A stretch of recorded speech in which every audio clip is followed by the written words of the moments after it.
niyo po ba kung anong result? Ang anong? Anong recommendation ng Ethics Committee? Yes, for expulsion today.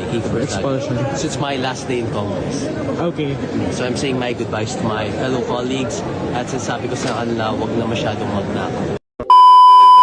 Gaano man ka-provocative o ka-harsh, ito ay hindi sapat na dahilan upang pagkaitan natin ng kinatawan ang daan-daang libong mamamayan ng Dasmariñas, Cavite. The House has already imposed suspensions for the same conduct. An expulsion based on substantially identical acts are excessive and disproportionate. My concern is whether expulsion would be perceived as punishment for dissent rather than on genuine disorderly behavior. Paborito ko po si Kuli Desma. Sino ba ang tunay na baliw? Yung bang isinilang sa pag-iisip ay kapos? Husto ang isip, ngunit sakim naman na lubos. Ang mga social media posts and speeches ni Kong Kiko Barsaga na bumabatikos sa pamahalaan sa Administrasyong Marcos at iba pang opisyal ng pamahalaan kabilang na ang Kamara at Senado. Gaano man ka-provocative o ka-harsh, ito ay hindi sapat na dahilan upang pagkaitan natin ng kinatawan ang daan-daang libong mamamayan ng Dasmariñas, Cavite. The House has already imposed suspensions for the same conduct. An expulsion based on substantially identical acts are excessive and disproportionate. My concern is whether expulsion would be perceived as punishment for dissent rather than on genuine disorderly behavior. A court would likely be reluctant to interfere with the House's internal disciplinary powers.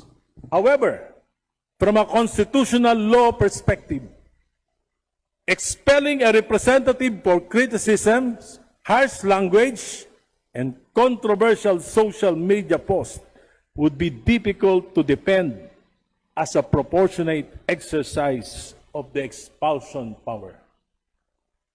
Si Kiko Barsaga ay hindi nagnakaw sa kaban ng bayan.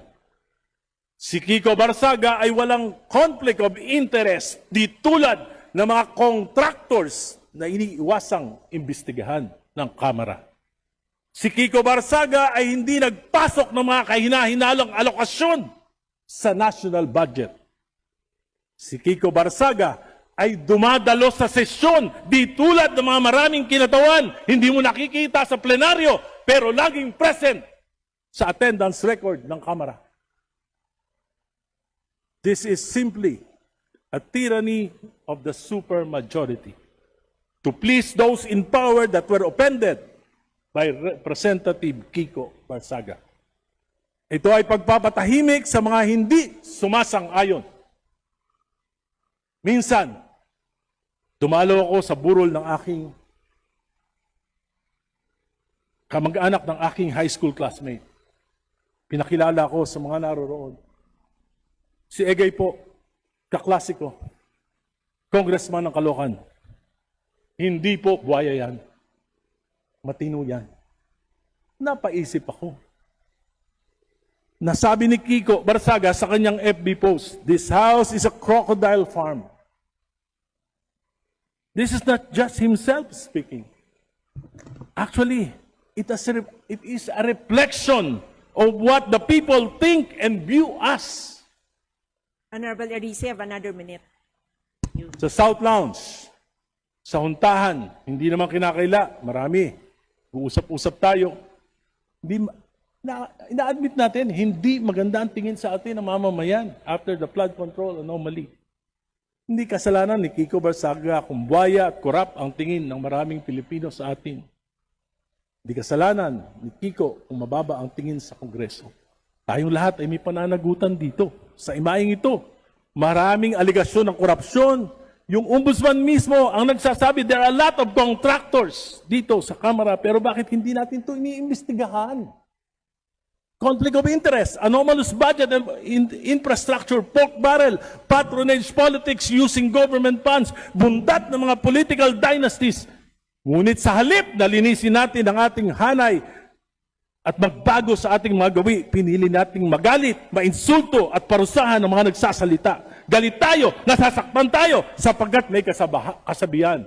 Truth hurts. Kailangan pag-isipan natin itong mabuti. Bilog ang mundo. Papanalangin ko na huwag dumating na tayo ang magiging biktima ng kapangyarihan na ginagamit upang apihin ang malayang pagpapahayag. Ayon sa awit ni Alicia Keys, na ang title ay Karma. Karma. What goes around, comes around. What goes up, must come down. Mga ate, kuya, tatay, nanay, lolo o lola ni Kiko dito sa kamera. Ang bata, kung nagkakamali, alam ko, hindi gaanong normal yung mga gawi ni Kiko dito sa kamera. Pero minsan, yung bata, nakakatuwa. Pero yung mga matatanda na ayaw magbago, dapat, paalalahanin natin, dapat habang tumatanda tayo dito sa kamera, tumitino rin tayo. Salamat po. Majority Leader.